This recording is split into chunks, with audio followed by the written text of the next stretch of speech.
I wonder if I would have made a good artist or a good teacher or a good fireman. I'll never know. Today we had the privilege of interviewing a remarkable man whose experience with life is both tragic and unique and hopeful. Earlier this summer, Perry Lott was released from prison after serving 31 years for a crime he didn't commit. He was wrongfully accused of armed robbery and rape.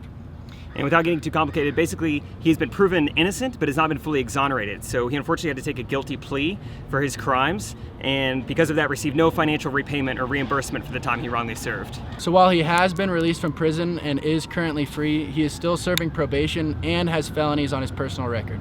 So he's basically starting from scratch. What he does have is his story, and what we have is cameras. So we're excited to share it with you today. We'd hope that you watch it all the way to the end because it's a pretty special video, and it's one that we're really excited to share.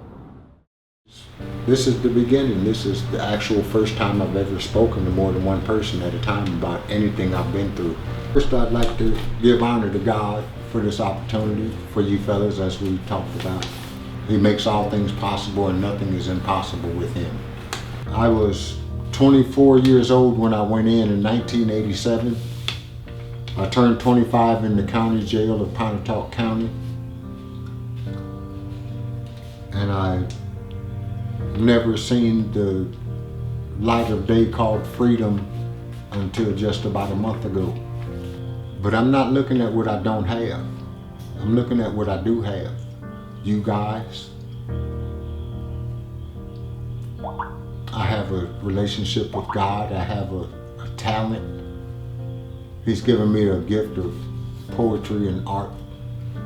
I'm not sure if you know the facts of my case, but I was convicted with no evidence connecting me to a crime. It was what's called a swearing match in the judicial courts, where it's only he said, she said. That's the only evidence in the courtroom. And it's left up to a jury. I'm not angry about it.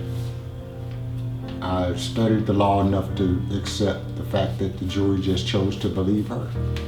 For whatever reason, they chose to believe her. I came to Oklahoma in 1987 with the intention of getting married and starting a business. I wanted to start a greeting card business. And I enjoy reading and writing and making gifts. I draw, I paint. I love creating. And if I could have made a career out of doing that, I think I would be famous. Look out, Hallmark. You mean the night I was arrested? Man, it started at 2 o'clock in the morning. She gets home from closing up, and the guy was waiting for her at her residence, at her back door. And when she went to open the door, that she felt a gun to her head, and a guy saying, "Open the door and don't scream." Less than 24 hours after that happened, I was in the area. The police seen me in the area and said I became a suspect when he seen that I had a gold tooth. Or the police pulled up behind my car, started asking me questions. What am I doing in this area? Who am I? I didn't realize my right to be silent. I didn't realize how important it is to be silent. I was found guilty, which it took a jury less than 12 hours to convict me and sentence me. From the beginning, I knew that something was terribly, terribly wrong in this whole thing. I mean, the way the police are kind of snickering and laughing like they know that I couldn't be the guy, but they got the guy that they're gonna get. Up until the time they convicted me, I thought I was gonna go home. When they convicted me, I was just sitting at the defendant table like this, staring into space. Then when I heard they gave me 300 years, that was phenomenal to me. I didn't know the jury can actually be allowed to count that high, sentencing a person to more years than a lifespan. You know what I mean? With 4 different charges, 4 different sentences, 100, 150, 50 respectively, that amounted to 300 years. And the jury asked the judge, you know, what can they do to ensure that I never get out of prison again in my whole life. Because in Oklahoma, prison for rape carries 5 to life. And the 5 years is reserved for cases like mine, to where you have a swearing match, where you can't, the judge and the court should have stepped in and told the jury, no, you can't sentence him like that because you don't have any way to connect him to the crime. It took me days to process what had happened to me. And once I did process it, I just started trying my best to reverse it, trying to study and learn the law. And because I know I couldn't afford an attorney, I had to become an attorney. But it's a dungeon. It's a lot of disease, a lot of evil, a lot of wickedness. Everything you hear, everything you taste, everything you smell is just dirty. It's like, it's not anything I would wish on my worst enemy. Very little kindness, but it's there. That if you don't do nothing but become what you, Gandhi told us that we have to become the miracle that we pray for.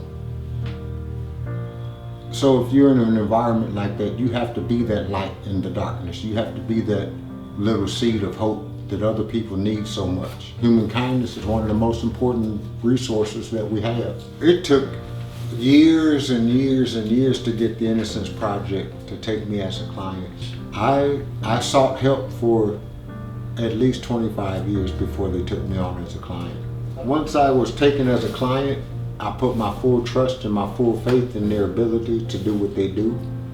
And they started looking at DNA evidence, and it turned out none of this DNA connected me to the crime. And those are the facts. Those are the things that would have came out if we would have had another trial. But it's clearly a miscarriage of justice that occurred. I just needed to be in the free world again, man. I mean, 20, 30 years in prison for something you know you didn't do, and you're missing the children's first steps, you're missing the first tooth, you're missing an opportunity that you never know what you could have been in life. And I wonder if I would have made a good artist or a good teacher or a good fireman. I'll never know. What happened to me should never happen to anyone in America. There should be safeguards against this. I'm free, but I'm not really free indeed. I live with a dark cloud of probation and parole. And are you going to seek a pardon from the governor eventually? Is that the plan? I have no idea what the plan is. All I know is I'm going to live a life to the fullest and be the best Perry James Lott that I can be. And if the governor sees fit to give me a pardon, thank you very much. Thank you very, very much. Looking towards the future, I'm most excited about the future. Because I say that because I know what direction I'm taking. I know that I want to write a book. I know that I want to encourage the youth of America to really start standing up and representing their family names. Start remembering their fathers, to start taking care of those who are behind them. Silence undermines our freedom. So just start, sharing your story. Take time for coffee and granola and just talk. Thank you very much. And I love you, man. no, you too, man. Thank you for doing this. So we have something. Something to show you outside if you want to step out on the porch with us. Okay, Is that good? no problem. Okay, so you see that car right there? I do. Yeah, it's yours. Yeah, here's the keys right here. Yeah, man. These are yours, man. Golly, man. Are you serious? Yeah. So Yeah, dude. With part of this video project, we Wow, man. we have this fund set up where people who watch the videos can donate money to this collective fund, and they trust us to give it to people who deserve it and who have a real need. And so when we heard your story, we've just been working with these guys on trying to find the best way that we could help you. And so we found this car. We went and bought it today, and the title will come in the mail, and it's in your name, man. Oh God, man. Golly, you don't have any idea how much that is a help. Golly, man. Awesome, man. Who else do I have to thank? Man, I mean, golly, man. All these it's guys, not even us, man. Wow. It wasn't even us that bought the car. It was everybody who's been watching the videos. Everybody who's watching, thank you very a bunch much. Of strangers. So. I have no words. I have no way of even fathoming how much you guys care. But if these guys are any representation, thank you 1,000 times. Wow, man. That's awesome. It really is. I have a vehicle. Yeah, man. Yeah, man. Also, it's really pretty cool looking, honestly. Yeah, so I know you still got some work to do to get your license. And, Yes, I do. we've also built in enough money for insurance and for some repairs. Excellent. Excellent. Year, so. Wow, man. Okay, I'm gonna try to drive this into my garage. It's been a long time since I've been behind the wheel. Oh, it sounds good.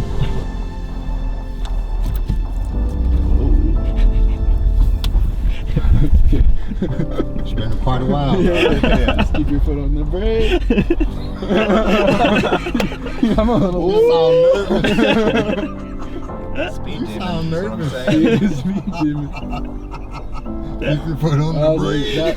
Golly, man. Hey, it's truly an honor, man. Thank you. This is awesome, man. I'm a vehicle owner. Yes, sir. Those brakes really work good. You said, just keep your foot on the brake. I was a little scared.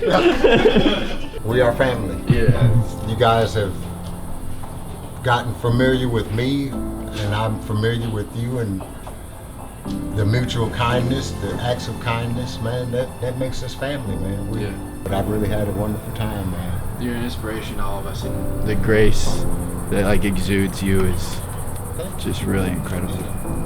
I give God the glory. He's the one working through me. He's the one doing all of this. That is so good, man. You're welcome. Thank you. Kyle,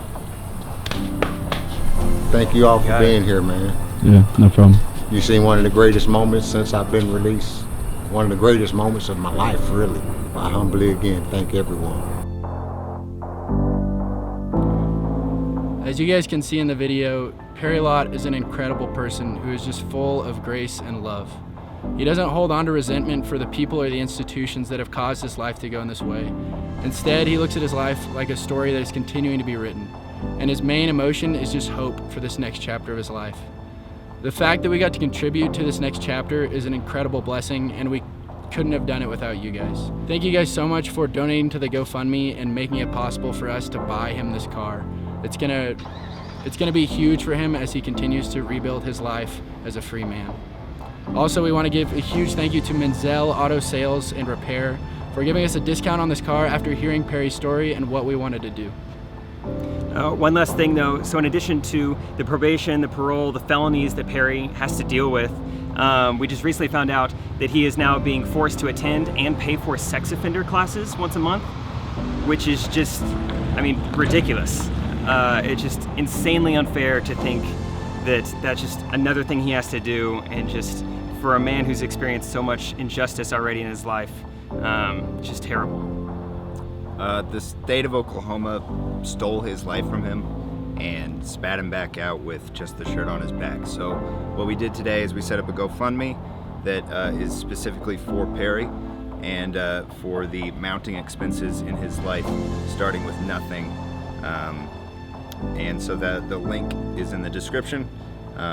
Please donate. I think this is a great opportunity for all of us to band together and really support a person that has a great need and who really, really deserves the help. And to wrap it up, in all my years of making videos, I've never asked an audience to do this, but I'd ask that you please share this video. And don't do it for me, don't do it for us, it's not about that, but when Perry looked straight into the camera and addressed the governor directly, I mean, like, I think we all got chills. I got chills, I know, editing it, just seeing that, because I truly believe that the governor of Oklahoma is gonna see this video, and she's gonna see how incredible of a person Perry is, and she's gonna get to hear his story, and that gets me so excited. So, like Ty was already saying, like, let's band together as people who stand for good people like Perry Lott. Thank you for watching this video. We'll be back with another episode soon. We love you guys. I feel like a newborn baby. I'm a mature adult person who knows this is a telephone. Don't quite know how to use it, but I know it's a telephone.